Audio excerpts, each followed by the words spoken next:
Okay, now a farmer has 100 meters of wire mesh to fence a rectangular enclosure. What is the greatest area he can enclose with the wire mesh? Now we have a wire mesh that is to fence a rectangular enclosure. The length of the wire mesh is 100 meters. That means the perimeter of the rectangular enclosure is 100 meters. Now, how do we find the greatest area that can be enclosed by the wire mesh? Now, finding the greatest area means finding the maximum area. Now, this is our rectangular enclosure. We let the length of this enclosure be x meters. That means our width is 50 minus x meters. How are we getting 50 minus x? You remember the formula for calculating perimeter of a rectangle, that perimeter is equals to 2 into brackets length plus width.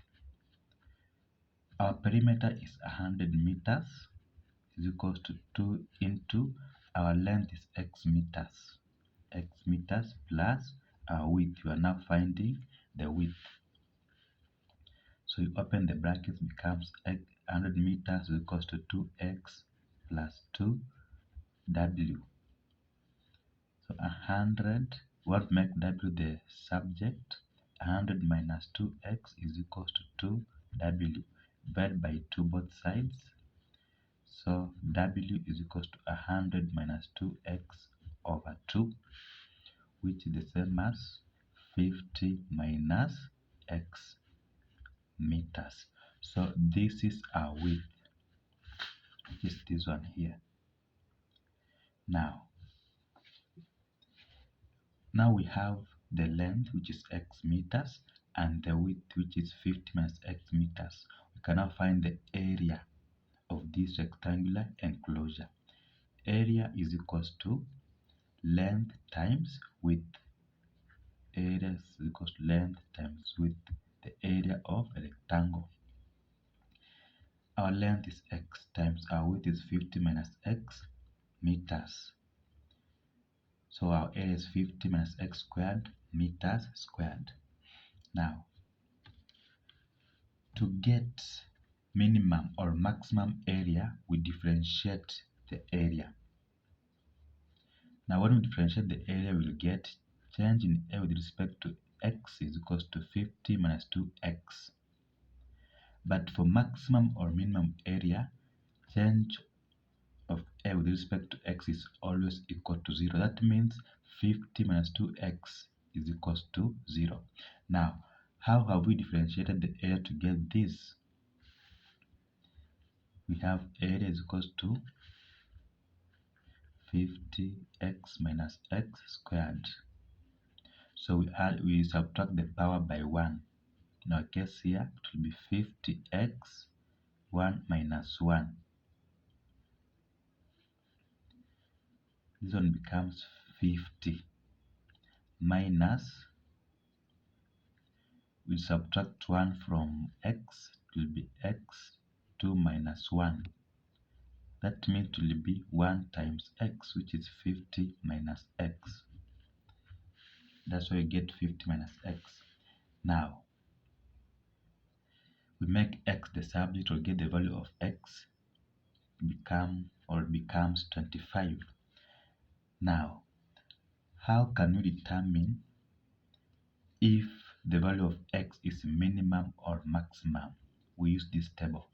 So we have a value of x as 25, which is there.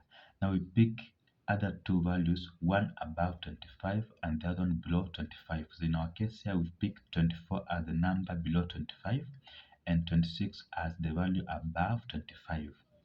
Now, we substitute this value of x in our gradient function. Where there is x, we put 24. So 50 minus 48 gives us 2, positive 2, which is a positive number. 25, we substitute there. 50 minus 50 gives us 0. Then 26, substitute there. 50 minus 52 gives us negative 2, which is a negative number. So our area becomes maximum. This is a positive, 0, then negative. So the area of this rectangular enclosure is maximum where the value of x is 25. Now, having found the value of x, we can now substitute in the length and width respectively to calculate the area of the rectangular enclosure. So our length is x. Substituting 25 becomes 25. Then our width is 50 minus that means it is 50 minus 25. So our width is 25. Now you find the area of the rectangular enclosure. Or just come direct to this, that area is equals to 50x minus x squared. The value of x is 25, so area is equals to 50 times 25 minus 25 squared. We'll get 625 square meters. 625 square meters.